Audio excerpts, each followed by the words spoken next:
ನಾವು 1.5 ವರ್ಷದ ಹಿಂದೆ ಇದೇ ವೇದಿಕೆಯಲ್ಲಿ ಇದ್ರ ಬಗ್ಗೆ ಮಾತಾಡಿದ್ವಿ.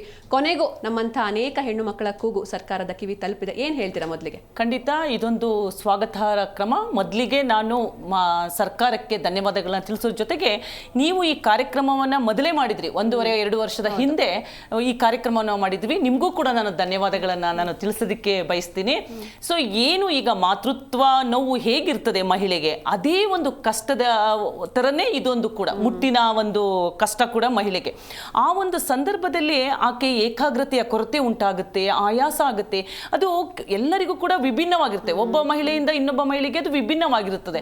ಅಂತಂದ್ರೆ ಆಯಾಸ, ವಾಂತಿ ಬರುವಂಥದ್ದು, ಬೆನ್ನು ನೋವು, ಇಂತಹ ಎಲ್ಲ ಸಮಸ್ಯೆಗಳನ್ನ ಆಕೆ ಹೊಂದಂತ ಸಂದರ್ಭದಲ್ಲಿ ಏನಾಗುತ್ತೆ ಅಂತ ಹೇಳಿದ್ರೆ ಅವಳಿಗೆ ತನ್ನ ಕೆಲಸವನ್ನ ಮಾಡುವಂತಹ ಸಂದರ್ಭದಲ್ಲಿ ಏಕಾಗ್ರತೆ ಇರೋದಿಲ್ಲ. ಸೊ ಇಂತಹ ಒಂದು ಸಂದರ್ಭದಲ್ಲಿ ಏನಾಗುತ್ತೆ ಅಂತ ಹೇಳಿದ್ರೆ ಅವಳಿಗೆ ಆ ಒಂದು ಮುಟ್ಟಿನ ಸಂದರ್ಭದಲ್ಲಿ ಅವಳಿಗೆ ಒಂದು ಏನು ವಿಶ್ರಾಂತಿಯ ಅವಶ್ಯಕತೆ ತುಂಬಾ ಇರ್ತದೆ. ನಿಮ್ಗೆಲ್ಲರಿಗೂ ಗೊತ್ತು, ನಮ್ಮ ಹಿಂದಿನ ಕಾಲಗಳಲ್ಲಿ ಏನ್ ಮಾಡ್ತಾ ಇದ್ರು ಅಂತ ಹೇಳಿದ್ರೆ ಮುಟ್ಟಾದ ತಕ್ಷಣ ಅವಳಿಗೆ ಒಂದು ರೂಮಲ್ಲಿ ಇರಿಸ್ತಾ ಇದ್ರು. ಅದು ಅವರು ಏನು ಮುಟ್ಟಾದ ತಕ್ಷಣ ಏನೋ ಮಡಿ ಅಂತ ಅಲ್ಲ, ಅದ್ರಲ್ಲಿ ಒಂದು ವೈಜ್ಞಾನಿಕ ಕಾರಣ ಕೂಡ ಇದೆ ಅಂತ ನಾವು ಭಾವಿಸ್ಬೇಕು. ಯಾಕೆಂತಂದ್ರೆ ಮಹಿಳೆ ಮುಟ್ಟಾದಾಗ ಅವಳು ಆಯಾಸ ಆಗುತ್ತೆ, ಅದನ್ನ ನಮ್ಮ ಪೂರ್ವಿಕರು ಅರ್ಥ ಮಾಡ್ಕೊಂಡಿದ್ರು.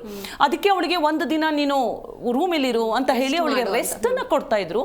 ಯಾಕೆಂದ್ರೆ ದೇಹ ಮುಟ್ಟಾದಂತ ಸಂದರ್ಭದಲ್ಲಿ ಒಂದು ಆಯಾಸಗೊಳ್ಳುತ್ತೆ, ಯಾವುದೇ ರೀತಿಯ ಕೆಲಸ ಕಾರ್ಯಕ್ರಮಗಳನ್ನ ಮಾಡೋಕ್ಕಾಗೋದಿಲ್ಲ, ಜೊತೆಗೆ ಏಕಾಗ್ರತೆಯ ಕೊರತೆ ಹೆಚ್ಚು ಕಾಣಿಸ್ತಾ ಇರ್ತದೆ.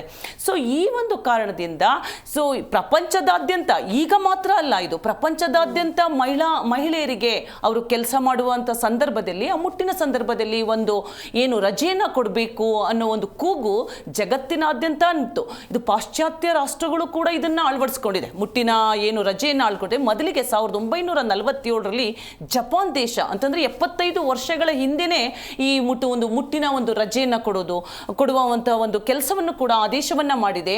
ಸೊ ಅದ್ರ ಜೊತೆಗೆ ಏನು ಪಾಶ್ಚಾತ್ಯ ಯುರೋಪಿನ ರಾಷ್ಟ್ರಗಳಲ್ಲಿ ಸ್ಪೇನ್ ಮೊದಲ ರಾಷ್ಟ್ರ 2023ರಲ್ಲಿ ಪ್ರಥಮವಾಗಿ ಈ ಮುಟ್ಟಿನ ರಜೆಯನ್ನ ಘೋಷಣೆ ಮಾಡುತ್ತೆ. ಹಾಗೆಯೇ ಆಗ್ನೇಯ ಏಷ್ಯಾ ರಾಷ್ಟ್ರಗಳಾದಂತಹ ದಕ್ಷಿಣ ಕೊರಿಯಾ ಆಗ್ಲಿ, ಜಾಂಬಿಯಾ, ಇದು ತೈವಾನ್, ಈ ಎಲ್ಲ ಇಂಡೋನೇಷ್ಯಾ, ಈ ಎಲ್ಲಾ ದೇಶಗಳು ಕೂಡ ಈ ಮುಟ್ಟಿನ ರಜೆಗೆ ಸಂಬಂಧಪಟ್ಟಂತೆ ಒಂದು ದಿನದ ವೇತನ ಸಹಿತ ರಜೆಯನ್ನ ಘೋಷಣೆಯನ್ನ ಮಾಡಿದೆ. ಜೊತೆಗೆ ಸ್ಪೇನ್ 2 ದಿನ ಕೊಟ್ಟಿದೆ. ಸ್ಪೇನ್ ರಾಷ್ಟ್ರ 2 ದಿನ ಕೊಟ್ಟಿದೆ. ಅಮೆರಿಕ ರಾಷ್ಟ್ರಗಳಲ್ಲೂ ಇದೆ, ಆದರೆ ವೇತನ ರಹಿತ ರಜೆಯನ್ನು ಅವರು ಘೋಷಣೆಯನ್ನು ಮಾಡಿದೆ.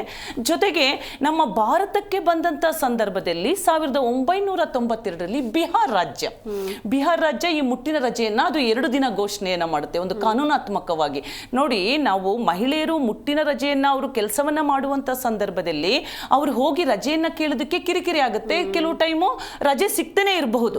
ಸೊ ಅಂತ ಸಂದರ್ಭದಲ್ಲಿ ಹಿಂಗೆ ಕಾನೂನಾತ್ಮಕವಾಗಿ ಒಂದು ಬಲವಾದಂತ ಕಾನೂನು ಬಂದಾಗ ಪ್ರತಿಯೊಬ್ಬರು ಅದನ್ನ ರಜೆಯನ್ನ ಕೊಡುವಂತಹ ಸಂದರ್ಭ ಉಂಟಾಗುತ್ತೆ. ಇದು ಮಹಿಳೆಯರಿಗೂ ಕೂಡ ಒಳಿತಾಗುತ್ತೆ. ಸೊ ಅದೇ ರೀತಿ ಏನು ನಮ್ಮ ಬಿಹಾರ್ ರಾಜ್ಯ ಆದ್ಮೇಲೆ ಒರಿಸ್ಸಾ ರಾಜ್ಯ 2023ರಲ್ಲಿ ಈ ಒಂದು ಕಾನೂನಾತ್ಮಕವಾಗಿ ಏನು ಈ ಒಂದು ಕಾನೂನನ್ನ ಜಾರಿಗೊಳಿಸ್ತದೆ. ಜೊತೆಗೆ ಕೇರಳ ರಾಜ್ಯ, ಅದು ಏನು ವಿಶ್ವವಿದ್ಯಾಲಯಗಳಲ್ಲಿ ಓದುವಂತಹ ಹೆಣ್ಣು ಮಕ್ಕಳು ಮತ್ತು ಮಹಿಳಾ ನೌಕರರುಗಳಿಗೂ ಕೂಡ, ಖಾಸಗಿ ಆಗಲಿ ಅಥವಾ ಸರ್ಕಾರಿ ನೌಕರಗಳಾಗಲಿ, ಅವರಿಗೂ ಕೂಡ ಒಂದು ಕಾನೂನನ್ನು ಜಾರಿಗೊಳಿಸಿ ಮುಟ್ಟಿನ ರಜೆಯನ್ನ ಘೋಷಣೆಯನ್ನ ಮಾಡ್ತಾರೆ.